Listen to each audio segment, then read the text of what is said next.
Yo, what's going on, guys? It's your boy. Welcome back to another video. Today we're going to be talking about season 4 of The Boys, kind of doing like a final review of this show. And overall, I am so conflicted. It was so hard for me to come up with this video and kind of talk about specific things that I want to talk about because, in my opinion, season 4 of The Boys, low-key might be the worst season of The Boys. But that being said, the finale was so good that, like, before the finale, I had a general idea of what I was going to talk about. I was going to kind of bring up certain things that I had issues with, and then the finale was such a perfect payoff that it's like the last 20 minutes of the finale of season 4 might be some of the best 20 minutes of the entire show as a whole. And it was really damn good. The way that they ended the season was fantastic. The fact that they had this huge moment that kind of like sets it up for the next season is going to be a huge, huge event. And I am insanely excited for the next season, and I'm really looking forward to the future of this show. But it's so weird because the majority of this season to me felt like they were kind of taking steps they didn't need to take. They were kind of not really building up certain characters enough, in my opinion. And then there are other characters who are just retreading the same stuff that they've already gone through the previous seasons. So I was so conflicted. I wasn't really sure how I felt about season 4 as a whole, and I will admit,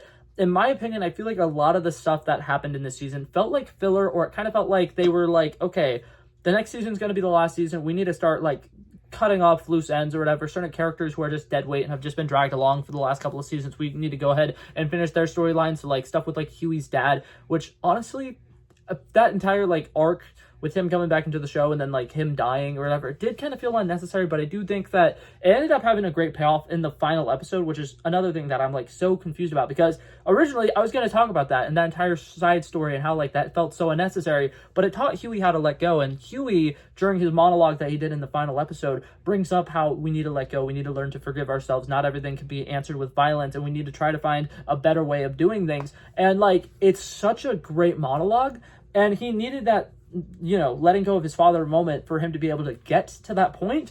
And it's so well done. But oh my god, just certain parts of this season felt like they knew how they wanted to end the season, but they weren't sure how they were going to get there. So they're like, okay, add in this thing for this character, okay, add in this thing for this character, okay, well, this episode's going to be a little short, maybe add in like some side plot with them doing this thing. And it's just felt so weird to me because, for one, I feel like the boys feel incredibly disconnected in this season, which is really weird because season 3 I think ends off with them being in one of the best spots ever. They have an entire office.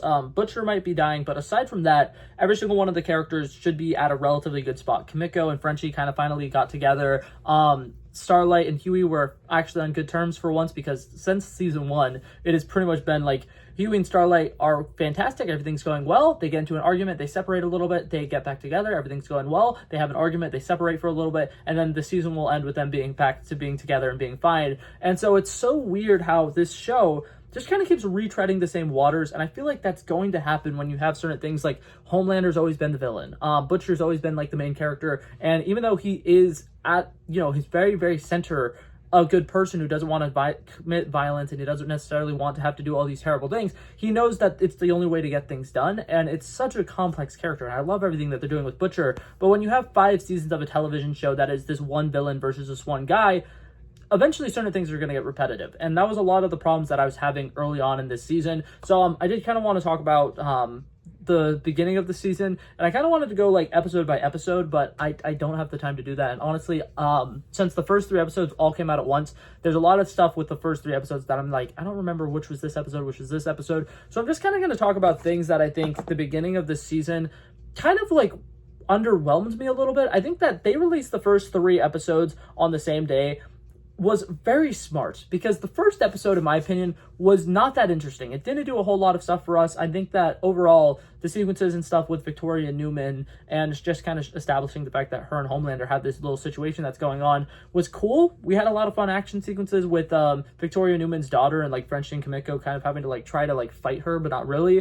And like there's stuff like that that's interesting in the first episode, but it's also one of those things where it's like, nothing impactful happened in this season until the 3rd episode, which in some senses, like, it kind of makes sense. It doesn't need to be, not every single episode needs to be driving the story forward, but at the same time, this is an 8-episode series. That means the first quarter of this season was just kind of like setting up little things. Like it introduced Sage, which I thought was great. I think that Sage's character throughout this entire show is fantastic. I feel like she was a little bit underdeveloped when it comes to what her plan is. Like we as an audience have no idea what her plan was. She obviously knows what it is, and they're just kind of like setting her up that she's super smart, she's a genius. But I do kind of wish that they showed a little bit more of her being a genius, because I feel like it's a thing that's constantly said, oh, she's a genius. Oh, she's the smartest person in the world. Oh, she's the smartest girl in the world. And it's never fully shown what she does and how exactly she's like setting up these dominoes to fall in a specific way. That being said, I'm sure they have a great master plan for her. I'm sure in the next season she's going to be a huge deal. And the fact that she's doing things not necessarily because, oh, she has a hatred for humans, or oh, she has a hatred for society. She just wanted to see if she could topple the entire government, which I think is just such a cool thing. And when you are the smartest person alive, you kind of get tired of, oh, well, there's this probability thing. Oh, there's this equation that has never been solved before. And it's like you could do all those things on a, easy day, but you're never really going to get the opportunity to randomly topple a government. And then someone comes up to you and is like, hey, we're trying to topple a government. You're like, that was kind of fun, right? So, like, I like the stuff that they did with Sage. I just feel like, as far as, like, her superpowers go, they did not do a really good job of establishing how she is so smart, how exactly she can take the ideas that she has and bring them to life.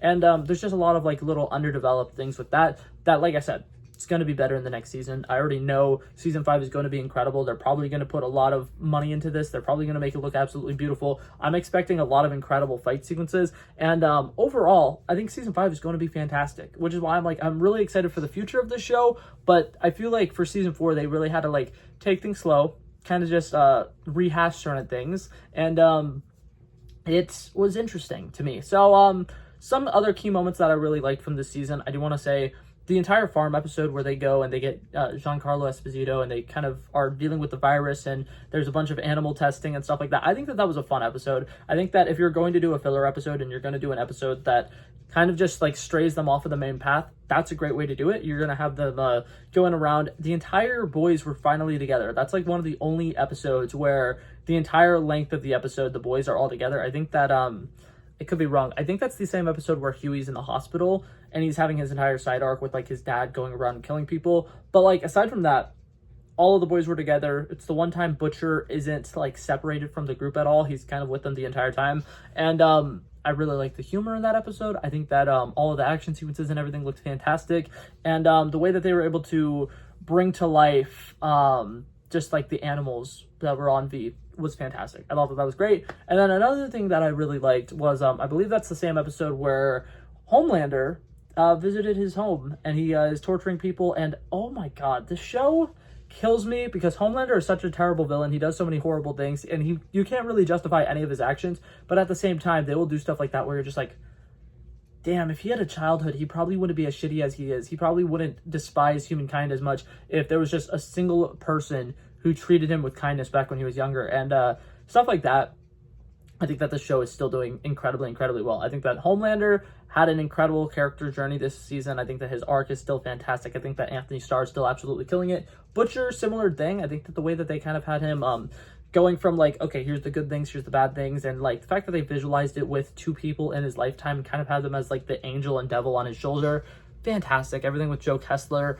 great introduction to that character. I think that Jeffrey Dean Morgan played him incredibly well, and I'm very excited to see how he comes into play next season. Like, I think it would be interesting if they kind of have him actually like show up as Butcher, like you kind of like see him as Butcher. Like, I think it's not gonna happen, but I mean, like in specific scenes they have like it show like the actor Carl Urban playing Butcher for a little bit, and then like there'll be like a little like camera like fade over his face, and then it's like Joe Kessler showcasing that he literally is fully taken over by now. And then just like once again, like the shot just continues switching back from like now it's Carl Urban, now it's Jeffrey Dean Morgan, now it's Carl Urban, now it's Jeffrey Dean Morgan, just so that the audience knows it's Kessler. He's 100% taken over, and it would be really interesting. I think that's fantastic. Everything with Butcher's powers were great. I love the way that they kind of had him black out and then do some crazy shit whenever he killed Ezekiel in the beginning of the show, because that reminded me a lot of Moon Knight, and I'm a huge fan of Moon Knight. I think that that's Disney's best Marvel Plus show. Loki exists, never mind. It's one of the best Disney Plus TV shows, and I love that they did stuff like that, but they actually showed us what he did after the fact. Like, I like the fact that like later in the season we see exactly how he probably got out of the predicament, because we see his powers later in the episode. Unlike Moon Knight, where like he would black out and then everybody would be dead, we never got to see what happened during that time. We can finally at least infer what was going on then. But I like that. I think that that's fantastic. A couple of other characters who I really enjoyed this season, who I kind of want to pair together: A-Train and Mother's Milk. Mother's Milk, in my opinion, has been like the best character this entire season. I mean, this entire show. He has so much heart. He's so funny. He's like the dad of the group. He's one of the most human characters here. And I know a lot of people will be like, but Huey, but like Mother's Milk just has so much compassion, and he really wants to be a good person. He really wants to do the right thing. And he's really struggling with, you know, being the person in charge. But now that he is in charge, he's doing a lot of things that like you wouldn't have necessarily expected him to do as a leader. He's trying to get A-Train to help him out. He's trying to do a bunch of other things to, you know, save the world. And I think that it's just such a great job of showcasing his heroism. He is such a great character. The actor who plays him is doing an incredible job with him, and I absolutely love everything they did with him this season. And then A-Train on the other side, oh, his character development has been so good this whole show. I love it so much. In the first season, there are so many moments where like you can tell like he's a very terrible person, he's a really shitty person, but he doesn't like the things that he's doing. He's a drug addict. He's literally the only time he ever feels peace or comfort is when he's with Popclaw, his girlfriend. And eventually when Popclaw dies, he spirals out of control. Like, he genuinely has like such a big downfall, and he doesn't know what to do with himself, because that was the only time he ever felt happy. It was the only time he didn't hate himself. And the fact that they've been building on that like self-hatred, and the fact that he just wants to do better the entire time, is fantastic. And I like the fact that in season 3, I believe, he started to do the things where it's like he's trying to support Black communities more. He's trying to be like an actual hero to the community, and he wants to be somebody that people can look up to. And to go from that to him actually becoming a hero in this season, and him saving lives and doing whatever he can to help out the boys, is so satisfying. It's so great. And I love the fact that he saved Huey, the fact that he had his beautiful moment where he ran MM to the hospital, and he's just doing a really good job of being a superhero. And I want to say thank you so much to Aaron Kripke for not randomly killing him off. Did I say Aaron? Is it Eric? I think it's Eric Kripke, the showrunner of the show. Did an incredible job this season. But I just want to thank him so much for not having A-Train die in this last episode, because a lot of people were like, oh, well, he's going to die in the final episode. There's going to be a really cool epic fight sequence between him and Homelander, and it's going to end with him dying or something like that. And I'm like, that'd be cool, but like, everybody's been saying this entire season, they're not going to kill Butcher off because there's only one more season. Why would they kill Butcher off if there's one more season? I've been thinking the same thing about A-Train. I'm like, with all due respect, that's something you could do in the season finale. You do not need to do that right now. I mean, the series finale. You do not need to do that right now. And I mentioned in my video where I was doing my last couple of predictions that I didn't think A-Train was even going to show up. And the fact that he didn't makes me feel good, because it makes more sense for them to kind of like save as much superheroes as possible, so that during the final season, they could get as much help as possible. I think that Stan Edgar's going to come back in a big way. I think A-Train's going to come back in a big way. We're going to get Starlight and A-Train teaming up, which is going to be fantastic. Kimiko obviously coming back. And it's just going to be so entertaining to watch all of these different superheroes come together. And I'm really excited for it. I really don't know how they're going to do the final season of The Boys, but I'm incredibly excited about it. And overall, just think that the show is set up so well for a final season that's going to be incredible. Couple last things I wanted to talk about. All the rest of the members of the Seven I haven't mentioned. Firecracker, Black Noir, The Deep. Great comedic characters. I love everything they're doing with Firecracker, though. She is such a complex character, and that actress is absolutely killing it. And I love the fact that she's kind of like double-sided. The person she is on the news and on the media or whatever is very different from the person that she is. She's, at the end of the day, is very similar to how Starlight Season 1 was. How she's just like a person full of hope. She really wants to be a part of the Seven. She really wants to be a good person. And she really wants to kind of give people hope. And like, even though like the way that she's doing it isn't great, and the way that she is kind of like pushing the wrong political agenda or whatever, she at the end of the day is trying to be a positive outlook. And I think that that's interesting. And I really want to see if she ends up flipping by the end of the next season. I could see her also just being somebody that the boys quickly kill off. But overall, loved everything they did with her. New Black Noir was great. The Deep, as good as ever. Chase Crawford absolutely kills that role. Like, I genuinely think that that's one of those characters where it's like, you could have cast literally anybody else for this role, would not have worked. Chase Crawford is just absolutely perfect. He's so charismatic. He's so great. And I love that. And then the last thing I wanted to talk about, Starlight. Oh, wait. Two more things I wanted to talk about. There's a couple groups of the boys that I haven't talked about either. Starlight. fantastic. 0 notes. They absolutely nailed her character. From the beginning of this season, I was kind of like really thrown off because I was like, what are they doing with like her wanting to be Annie January and like not wanting to be Starlight anymore, and then like Huey kind of telling her, hey, you have to be Starlight. They need a hero. They need somebody to look up to. And then her being like, yeah, I think I'm going to do it. And then her not doing it. And it's like, what are they doing here? And then to have her literally fight herself in the final episode, it's like, it's so on the nose, but it's great symbolism for the fact that she was having an identity crisis this entire season, and she's going to be going into the next season understanding that like she doesn't have to be Starlight, she doesn't have to be Annie January, she kind of needs to be both of them together, and I think that that's awesome. I think that everything they did with her character is great. Erin Moriarty did an incredible job playing multiple versions of herself in this season, and I love that to death. I think that her entire sequences where she was the shapeshifter was so fun, and she did like different facial expressions and everything, so like you can tell it's a different character despite it being the same actress, and just it's so impressive when actors and actresses are able to do that, and I love that. And then the last thing I wanted to talk about, Kimiko and Frenchie. I feel like both of them this season kind of felt not underutilized, but I feel like they both kind of felt like just retreading stuff that they've already done. I feel like Frenchie has already had that arc of like he's a monster, he doesn't want to be, you know, doing the things that he's doing, he doesn't like the fact that he's a murderer and that he's done terrible things. So everything with Colin I do feel like was a little wasted and was a little weird. It just kind of felt like ends to a means to an end, where they wanted to be able to have Frenchie and Kimiko come together by the end of the season, but in order to do that they wanted to have them have a little bit of tension, and to me it kind of feels very similar to everything that they've done with Starlight and Huey in the earlier seasons, where they're like, okay, they're together now, okay, now they're not. Okay, they're together now, okay, now they're not. They seem to be doing that with Frenchie and Kimiko, and I'm starting to feel like they don't know how to write relationships in this show a little bit. But that being said, it's pretty much everything I wanted to talk about here. I think that everything in this season was all right.